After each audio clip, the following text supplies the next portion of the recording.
If you're using On-Screen Takeoff every day and you feel like your workflow is slower than it should be, this video is for you. I'm going to walk you through 8 tips and best practices that are genuinely going to change how fast you work inside OST. Some of these hidden features most estimators haven't even touched. Some are habits that separate guys that are cranking out bids in a few hours from the ones that are still at their desk at 9 p.m. We're covering everything from AI-powered automation to keyboard shortcuts, to a patented tool built right into the software that most users skip right over. Now, if you learn even 1 or 2 of these today, you're gonna notice the difference in your very next bid. All right, let's get into it. Now, this one sounds basic, but I promise you, it's the #1 thing that destroys new estimators and even experienced ones in a rush. Before you draw a single line on a plan, you need to set your scale and then verify it. Not just set it, verify it. Now here's the best practice that I use. Find a dimension that's already labeled on the drawings, a wall, a corridor, anything with a known length, and then use the calculate scale tool to draw across it, and OST is going to calculate the scale based off of a known measurement. Then verify it by drawing across the same line again and confirming that the result matches. If it doesn't match, you got a problem before you even get started. Oh yeah, and here's another pro tip.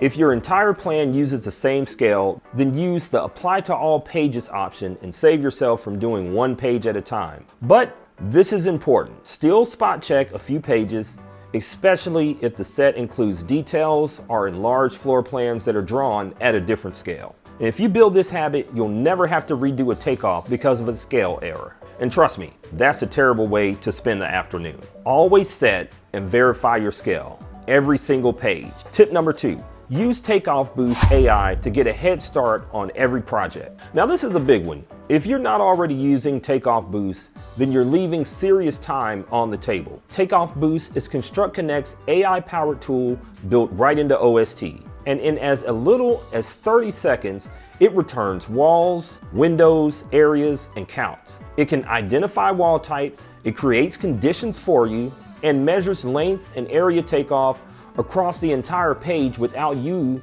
clicking a single point. We're talking about cutting your takeoff time down by 40%. Now here's the best practice workflow. Run Takeoff Boost first. Before you manually draw anything, it's going to create its own conditions based off of what it finds. Now from there, you review the results, rename and fine-tune the conditions it created, and then fill in anything that it missed with your manual takeoff. You are now working from a baseline instead of a blank page.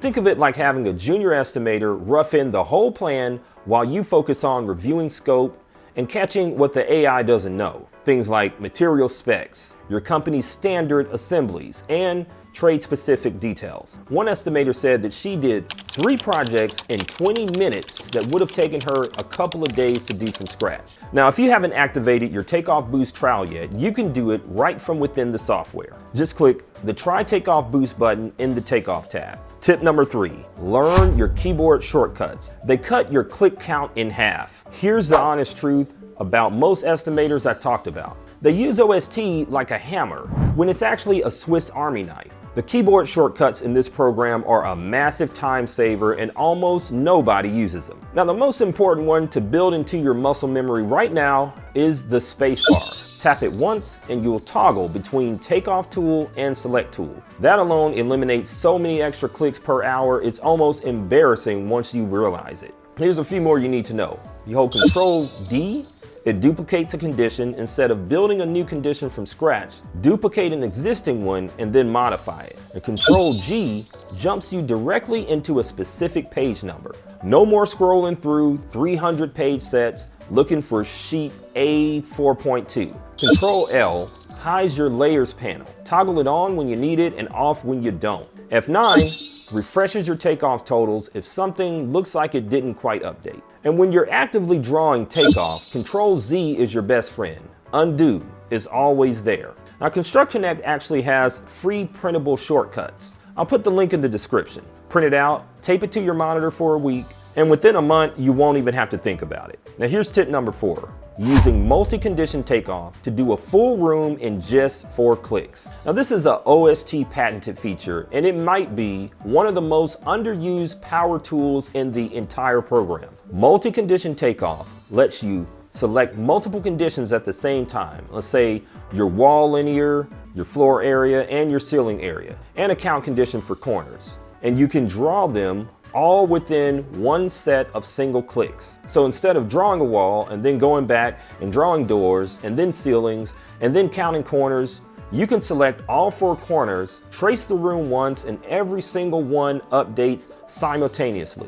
What would normally take you like 19 clicks, done in an hour. Now here's the best practice. Before you start a project, think through which conditions naturally go together in a room or in a typical space. Group them, and then when you go to take off a floor, you're not context switching between conditions. You're knocking out the whole room in one pass. If you combine this with tip number 2, takeoff boost, then you'll have a workflow where AI rough drafts the plan, and then you can use multi-condition takeoff to fly through the detail cleanup. That combo right there, that is how the fastest estimators I know work. Tip number 5, save condition style sets in masters for reuse on future bids. Now, this tip is about working smart on every bid that you do from this point on. OST lets you save your conditions as styles in what's called a master library. Then you can group those styles into style sets. You can organize them by trade, CSI division, or however your estimating process is structured. But the next time you get a new bid, instead of building your conditions from scratch, which takes time and introduces inconsistency, you can pull a style set and every condition you need is already there. Already configured, already formatted the way that you like. Think about how much time you spend recreating the same wall types, the same floor types, and the same fixture counts for every single project. Now, multiply that by every estimator on your team and every bid that you do in a year. Saving your style sets is the difference between a 30-minute bid setup and a 5-minute bid setup. And that's not an exaggeration. Best practice, after every project, take 10 minutes to clean up the style set that you've used and save everything new back to your master set. Treat it like maintaining a tool. The more you invest in your master library, the faster your future bid becomes. Tip number 6, use auto count for fixtures and repeated symbols. If you're counting light fixtures, switches, plumbing fixtures, fire suppression heads, or any symbol that repeats on a plan, and you're clicking each one manually, stop what you're doing right now. Auto count is a built-in feature that uses bitmap scanning to find every occurrence of a selected symbol on the current page automatically. Now here's how it works. You select your count condition, drag a box over one instance of the symbol on the plan, and OST scans the entire page looking for every match. It places a count object on each one and updates your totals. A plan with 100+ fixtures done in seconds. The best practice is to start with the lower sensitivity setting. It's better to cast a wide net and manually remove the few mismatches than to set the whole thing too tight and miss objects. After it runs, zoom through the whole page quickly to verify. Any missed items, just click in manually, and any wrong items, just delete them with a single keystroke. This is a powerful tool for electrical estimators, mechanical estimators, and anyone doing commercial work with repetitive, symbol-heavy drawings. Tip number 7, use repeating pages for multi-story or repetitive floor plans. If you've ever had to estimate an apartment building, a hotel, an office tower, or any project where the same floor plan repeats and you manually drew takeoff on every single floor, I have good news and bad news. The bad news is you've been doing it the hard way. The good news is OST has a feature called repeating pages that was built exactly for this situation. Now here's how it works. You designate one floor plan as your typical page, draw all your takeoff on that one page at once, and then set how many times it repeats. OST creates virtual copies of that page and automatically multiplies all the quantities in your bid total. 10 floors, draw it once, done. The best practice, and this is critical, set up your repeating floors before you draw a single piece of takeoff. If you try to add to them after the fact, you've created extra work for yourself. So do the setup first and then draw your takeoff on the typical page and let the program handle the math. This is the kind of feature that the first time you use it on a real project, you'll wonder how you ever estimated multi-story takeoffs without it. Tip number 8, use the dual view window to work 2 plans at once. Last one, and this one is one of those hidden gems that power users swear by. Most estimators have one plan open at a time, and they're constantly flipping back and forth between the floor plan and the detail sheet, losing their place, zooming in and out, clicking back and forth,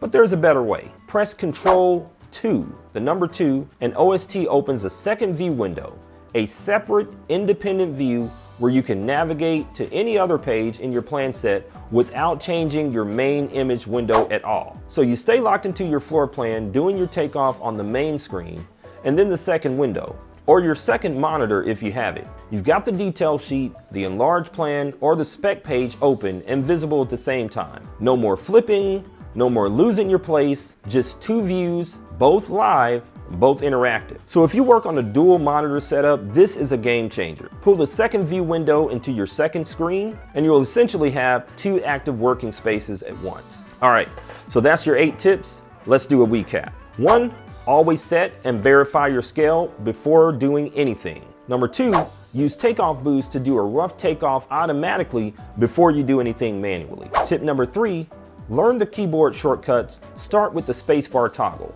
Number 4, use multi-condition takeoff to knock out a whole room in a handful of clicks. Number 5, build and maintain your style sets in masters so that each project starts out with a solid foundation. Tip number 6, use auto count instead of manually clicking each symbol by hand. Tip number 7, use repeating floors before you draw takeoff on any multi-story project. The last and final tip, use dual view window, control number 2, and stop flipping back and forth through pages. If this helped you, hit the like button. It genuinely helps other estimators find this kind of content. And look for me on learnaboutconstruction.com. Oh, and drop a comment below. Let me know which one of these you're going to use first. All right, I'll see you on the next video. Peace out.